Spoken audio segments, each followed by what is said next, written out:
Bonjour à tous, bonjour à toutes, bienvenue pour cette nouvelle émission Chemin de Traverse, ici avec Olivier Risser. Olivier Risser, bonjour. Bonjour.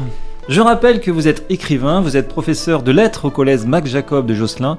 Vous avez 2 livres à votre actif. Le premier, c'était La Fée de Westerbork en septembre 2020 aux éditions L'Enfance des Arbres.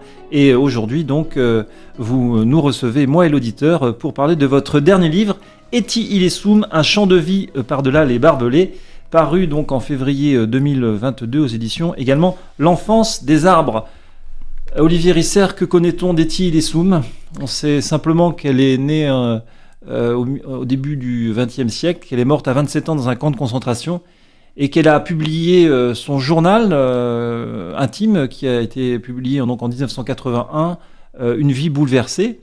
Et donc votre livre permet de deviner un peu en fait la vie dans un camp de concentration, la vie d'Eti Illesum.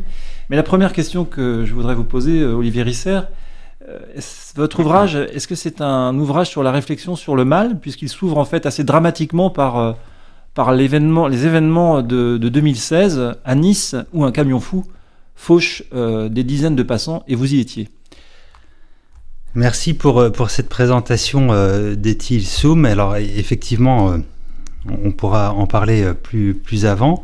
On sait finalement peu de choses sur elle, et à la fois on en sait aussi beaucoup sur son cheminement spirituel, qui nous est livré grâce à ce journal. On y reviendra, je pense, au cours de l'émission.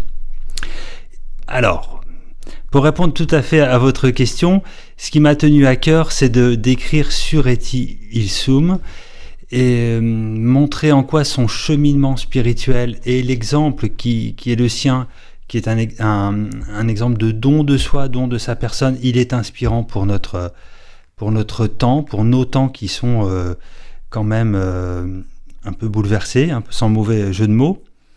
Et pourquoi faire commencer l'ouvrage par cette présentation de Nice, pour montrer effectivement que le mal frappe presque de façon inattendue et en tout cas de façon brutale, et qu'il se présente, comme je le dis dans le livre, comme un scandale, une sorte de pierre d'achoppement. D'ailleurs, c'est l'étymologie du mot scandale, une pierre d'achoppement qui fait chuter.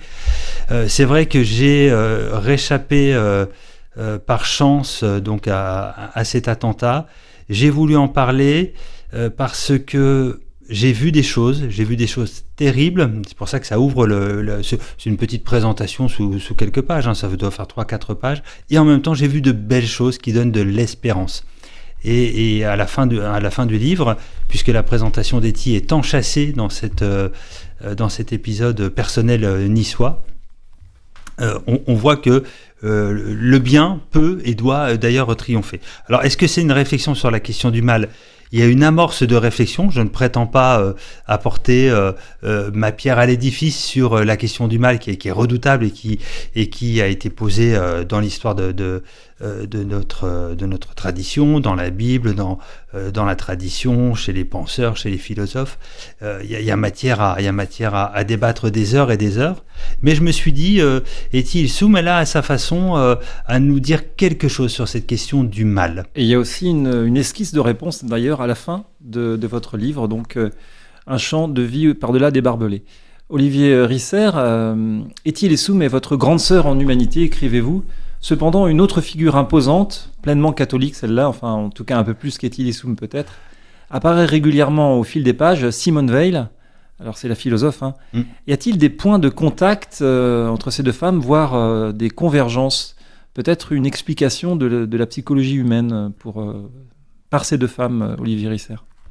Oui, alors peut-être que la première explication, c'est que ces deux femmes que je lis beaucoup, dont je me nourris, et à la fois elles ne se sont pas connues. elles ont une certaine contemporanéité. Elles ont un point commun biographique, si je puis dire, c'est qu'elles décèdent toutes les deux très jeunes, pour des raisons différentes. Elles semblent toutes les deux être de santé très fragile et être soumises à des maux de tête. Alors ça paraît anecdotique et peut-être que ça l'est pas tant que ça. Et à la fois, pourquoi donc parler également de Simone Veil dans cette réflexion? L'idée m'avait été soufflée par quelqu'un lors d'une interview et je me suis dit mais c'est une excellente idée, pourquoi je ne le ferais pas, pourquoi je n'oserais pas le faire, moi qui me nourris tant de ces deux femmes. Et il se trouve qu'il y a des points communs. Ce sont deux juives, toutes les deux, et qui sont toutes les deux en cheminement, je pense, vers la foi, parce qu'elles sont dans des familles toutes les deux agnostiques, plutôt même, je pense, athées du côté de Simone Veil. Et puis il y a la rencontre de Dieu dans leur réflexion, dans leur cheminement. Alors après, la question de savoir si Simone Veil est catholique, c'est une question qui est épineuse. On en a micro. Voilà. A-t-elle été baptisée à la fin de sa vie? C'est un autre problème. En tout cas, elle apparaît un peu en filigrane de votre livre, Olivier Risser. Revenons à Etty Hillesum. D'abord, elle s'appelle Esther Hillesum, dite Etty. Mars 1941, elle débute son journal intime sous l'influence d'un certain Julius Speer, un psychologue très charismatique, un professeur. Quoi qu'il en soit, elle tombe dans ses bras. Mais malgré cela, si j'ose dire, cet homme va, je cite, exhumer Dieu dans sa vie. Oui, elle le dit à un moment donné, il a exhumé Dieu en moi, il l'a fait vivre en moi. Et Speer est effectivement, il doit avoir une certaine notoriété à l'époque, il est de l'école jungienne. Jung qui disait même non invoqué, Dieu est là. Jung avait fait écrire ça sur sa porte. Et Speer donc travaille notamment avec l'énergie qu'il peut rencontrer, l'énergie étant psychique que physique chez ses patients.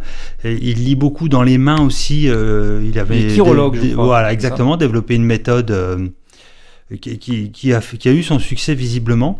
Et la jeune Etty va voir ce psychologue.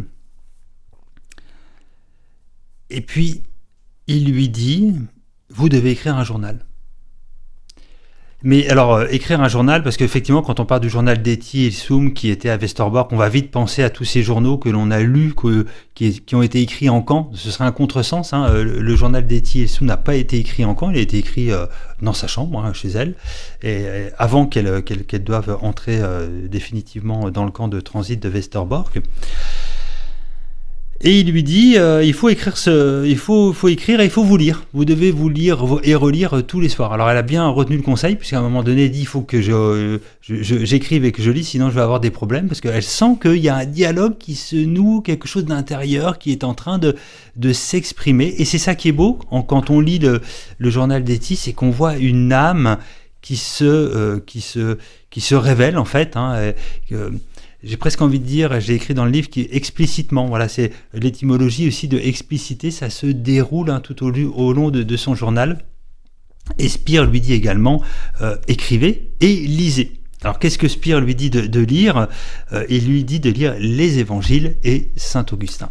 Vous l'avez dit, donc elle va voir un psychologue, donc c'est qu'elle va pas très bien en ce début des années 40. Effectivement, elle naît dans une famille plutôt compliquée, plutôt chaotique, d'un papa qui est professeur de latin et de grec, d'humanité, on disait à l'époque, et d'une maman plutôt tyrannique. Elle est l'aînée de 3 enfants, mais là, c'est pas vraiment un couple bien assorti. Ça laisse des traces, non? Probablement, oui, probablement. D'ailleurs, alors, les liens de causalité, c'est compliqué tout ça à mettre en lumière. Ces 2 frères vont souffrir de troubles mentaux sévères, très handicapants. L'un d'ailleurs qui sera hospitalisé pour schizophrénie. Alors, en même temps, ils sont tous brillants. Il y en a un qui fait médecine, l'autre qui est pressenti pour être un très grand pianiste. Et puis Etty là-dedans, elle a du mal un petit peu à trouver sa place. Alors elle se réfugie dans les livres. Elle semble avoir noué avec son père notamment une relation assez forte. Elle admire le personnage, qui est rempli d'humour, un peu détaché, un peu qui va gentiment se moquer de lui-même. Et puis sa mère, très problématique, elle est russe d'origine, et effectivement, elle semble peut-être elle-même peut-être subir des troubles en fait, parce qu'elle a des accès de violence assez impressionnants. Donc dans tout ça, effectivement, Etty dit un couple mal assorti, les parents qui se laissent envahir par n'importe quoi, des petits soucis, etc. Et puis oui, ça respire pas le calme et l'amour, je pense. Elle a donc des passions. Simone Weil avait un défaut dominant, vous l'écrivez pour une philosophe qui a écrit plusieurs livres, dont L'enracinement et la pesanteur et la grâce. Simone Weil avait ce défaut d'être paresseuse et elle luttait contre. Etty Hillesum, elle a des problèmes avec la concupiscence, précisément la chasteté et la tempérance dans les repas. Elle dit d'ailleurs, j'ai des problèmes avec la mangeaille. Alors comment est-ce qu'elle peut combattre cette nature qu'on a tous, qui est blessée par le péché originel, sans la grâce de Dieu finalement? Est-ce qu'elle essaye de lutter avec ses propres forces, Olivier Risser? Alors, je vais répondre, mais si vous permettez, je réponds juste avant par rapport à Simone Weil. C'est Simone Weil qui dit qu'elle est paresseuse. Mais moi, j'aimerais être paresseuse comme elle l'était. Parce que, en fait, c'est un bourreau de travail, cette femme. Hein. Simone Weil ne cesse de travailler jusqu'à s'éreinter, nuit et jour, pour ses élèves, pour ses écrits, pour on en reparlera peut-être, pour les ouvriers, les syndicalistes dont elle se fait le porte-voix. Donc, voilà, le défaut de paresse chez Simone Weil, il est autoproclamé, mais je pense pas que c'est ce qui la caractérise. Après, pour Etty, alors c'est ce que vous relevez est passionnant. Etty, c'est quelqu'un de très sensuel. Elle va nouer une relation avec Spire, dont elle sait d'ailleurs qu'il est marié, donc c'est un peu compliqué. Et puis aussi avec l'homme qui l'héberge, qui se fait appeler le père Hans, qui est un veuf. D'ailleurs, ce sont des hommes, beaucoup plus âgés qu'elle, oui, de 20 ans, voire 30 ans plus âgés. Et est-ce que, c'est une explication psychologique peut-être simpliste, mais est-ce qu'elle n'essaye pas de retrouver un père dans ses relations avec des hommes d'âge mûr? Alors là, je ne suis pas qualifié pour vous répondre, mais je n'irai pas forcément dans ce sens, parce que je crois que le père, elle l'a quand même assez présent auprès d'elle. Alors, qu'est-ce qui se noue dans tout ça? C'est effectivement peut-être une recherche, on en parlait hors micro, d'absolu. Moi, ce que je retiens dans ce qu'elle dit dans son journal, c'est que il n'en va pas de la sensualité pour la sensualité. Voilà. Et je plaisantais tout à l'heure en disant c'est pas Anaïs Nin, hein, ça n'a rien à voir, Etty Hillesum. Comment vous dites, hein? Anaïs Nin.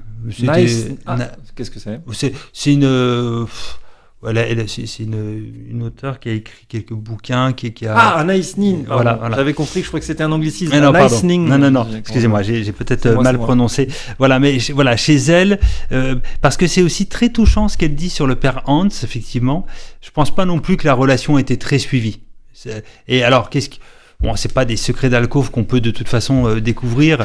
Oui, je pense qu'il y avait beaucoup de soutien, il y avait beaucoup de recherche. Elle le dit d'ailleurs, dans la sexualité, il se joue quelque chose d'important et quasi de sacré. Hein. Je pense qu'il y a cette dimension-là chez Etty. Oui, puis elle n'avait pas eu l'éducation à ce sujet-là dans sa famille. Et puis bon, elle n'avait pas peut-être toutes les données qui pouvaient lui permettre de vivre comme elle l'entendait après, en tout cas. Oui. Olivier Risser, page 77 de votre livre, donc Un chant de vie par-delà les barbelés. Vous écrivez...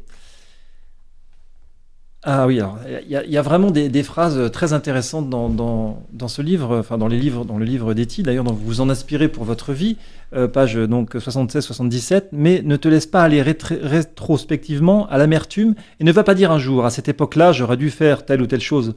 On n'a pas le droit de dire cela, c'est pourquoi tu dois prêter maintenant l'oreille la plus attentive au murmure de ta source intérieure. Ça revient souvent dans votre livre, Olivier Risser, la source intérieure. Oui, et d'ailleurs, Esther, hein, dans le livre d'Esther, c'est la source qui devient ruisseau. Donc c'est amusant de faire le parallèle. C'est une citation que j'aime me répéter, parce que elle est très inspirante, justement. Le murmure de ta source intérieure, s'agissant d'un murmure, eh bien, il faut du silence et du calme pour l'entendre. Et c'est une belle exhortation que se fait Etty d'abord, et puis ça nous est offert parce que le journal nous est parvenu comme un bel exemple dont on peut s'inspirer. N'allons pas effectivement passer à côté de nous-mêmes. Alors comment ne pas passer à côté de nous-mêmes, c'est difficile de le dire dans une émission, mais en tout cas Etty, elle nous propose quelque chose qui est très très loin, je pense, du divertissement et du brouhaha ambiant. C'est le repos, le silence et l'appel du silence. Le silence a quelque chose à nous dire. Et la lecture, parce que bien vous, sûr. En lisant Une vie bouleversée et puis les livres de Simone Weil, ça vous permet d'intensifier votre vie. Donc vous avez une occasion de ne pas passer à côté de vous-même, j'imagine. Eh bien, j'essaye, en effet, et puis aussi mon livre est parcouru par des citations de psaumes. Je me nourris beaucoup des psaumes également. Votre livre, c'est Etty Hillesum, un chant de vie par-delà les barbelés. C'est tellement beau, le propos est tellement intéressant que le temps a coulé et que nous avons encore simplement quelques instants pour terminer cette émission autour donc, de votre livre. Être à l'écoute de soi, c'est difficile, on l'avait dit juste avant cette pause musicale, et pour les jeunes particulièrement, plonger dans le bruit ambiant. Oui. Est-ce que vous en parlez à vos élèves, puisque vous êtes professeur dans un collège, le collège Max Jacob, et qu'en pensent-ils ? Je ne leur parle pas d'Etty Hillesum, mais de cette nécessité d'aller à la rencontre de soi, oui. Alors après, chacun trouve sa propre voie pour y arriver, VOX et VOIE. L'important étant de ne pas se perdre dans les labyrinthes qui nous sont proposés. Alors j'ai envie de dire ces labyrinthes, ce sont les écrans, toutes ces addictions qui sont provoquées par nos sociétés et qui, à mon sens, empêchent justement d'écouter le murmure de la source. Et après, beaucoup de jeunes, peut-être aussi d'adultes, passent à côté de cette source. Et c'est dommage parce qu'il en va aussi, si on revient sur Etty Hillesum, cette rencontre qu'elle fait d'elle-même grâce à son journal, c'est aussi une rencontre avec Dieu, petit à petit. Et c'est ça qui est intéressant, il y a un dialogue qui se noue, et pour cela, il faut rester dans sa chambre. Le philosophe Pascal disait « Tout le malheur de l'homme vient qu'il ne sait pas rester dans une chambre, il ne sait pas s'ennuyer, entre guillemets. » Mais effectivement, il y a une vraie réflexion, je pense, à mener. Il y a une partie de mon livre que j'ai intitulée « La forteresse intérieure ». Alors bien sûr, il y a un clin d'œil à Sainte Thérèse d'Avila, puisqu'elle écrit le château intérieur, et je dis le château intérieur appelle sa forteresse. Il a besoin d'une forteresse, notamment par nos temps troubles et troublés. Et pour cela, il faut en effet l'accueil du silence. Elle avait d'ailleurs une vie quasiment monacale, ou en tout cas elle désirait une vie monacale, Etty Hillesum. Oui, complètement. Et c'est amusant de voir, alors on parlait tout à l'heure de sa sensualité, elle ne la cache pas, elle ne se la cache pas d'ailleurs, elle n'a pas de raison de se la cacher puisqu'elle n'écrit pas, si vous voulez, pour être lue, elle fait son journal pour être lue par elle-même et comme on l'a dit, sous les conseils de son psychologue, donc il faut qu'elle se livre à elle-même et dans ce journal, il y a aussi régulièrement le mot monastère, monacal, monastique, elle aspire réellement, elle semble avoir une véritable, j'aime pas le mot fascination, ce serait mal à propos, attirance, admiration. Voilà, elle aspire à ce dépouillement en fait, qui passe aussi par un dépouillement du corps. Alors vous parliez tout à l'heure de la nourriture, hein, effectivement, on était resté. Elle a du mal à réfréner son appétit. Elle est semblable en cela à sa mère, puisqu'elle va à plusieurs reprises parler de l'appétit un peu insatiable de sa mère. Et à la fois, elle a envie de travailler avec son corps, en fait. Comment m'en servir, si vous voulez, pour paraphraser un peu Hildegard, pour recevoir Dieu. D'ailleurs, à un moment donné, elle dit certains lèvent les yeux pour parler à Dieu, et d'autres se mettent la tête dans les mains. Exactement. Et c'est peut-être ces personnes-là qui rencontrent Dieu, d'ailleurs. Oui, c'est ce qu'elle dit, en fait. Hein. Et à la fois, elle avait un projet d'écriture.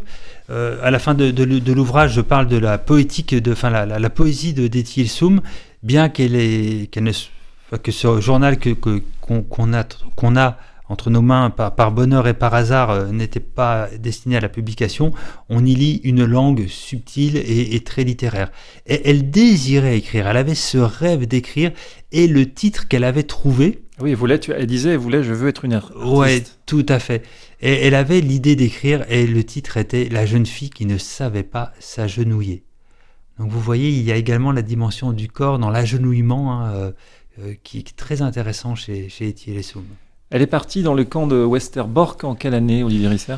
Alors déportée d'ailleurs, en quelle année? Déportée 43, 43, mais elle va aller dans le camp... Alors Westerbork, c'est un camp de transit en fait, qui est aux Pays-Bas. Alors c'est vrai que quand on dit Westerbork, les gens ne connaissent pas trop, et puis quand on leur dit Anne Frank, tout de suite les gens font le lien, puisque Anne Frank était aussi dans le camp de Westerbork. Enfin, elle est passée très rapidement dans le camp de Westerbork. Et Etty Hillesum, elle va y rester un peu plus longtemps. Et c'est monstrueux. C'est un camp de transit, donc il était prévu de mettre 1000 personnes dedans. Au final, très rapidement, il y en aura 10 000. Donc il y a une surpopulation. C'est horrible, tout ça. Et ce qui est encore plus horrible, c'est que vous avez un train qui part tous les mardis pour Auschwitz ou Sobibor. La plupart du temps, c'est Auschwitz. D'ailleurs, vous dites que c'est une organisation mathématique. Oui. C'est qu'on voit. Elle l'écrit également. Elle l'écrit avec... elle n'est pas la seule à employer ce terme. Il y a également Philippe Mechanicus, qui est un journaliste qui a été codétenu avec lequel elle a sympathisé. Il relève cette précision, en fait... oui, on est sur des visions purement comptables, on n'est plus sur de l'humain. Il s'agit de faire partir tant de personnes sur Auschwitz, et puis il recevait, le commandant recevait des ordres d'en haut, c'était aujourd'hui 970, voilà. C'est l'heure de se quitter pour cette première partie de l'émission, Olivier Risser. Je rappelle le titre de votre livre, Etty Hillesum, un chant de vie au par-delà les barbelés, suivi des notes sur la poésie d'Etty, paru en février 2022 aux éditions L'Enfance des arbres de Jean Lavoué. On se retrouve la semaine prochaine pour prolonger cet entretien. Je vous remercie. À bientôt, Olivier Risser. Au revoir. Merci, au revoir.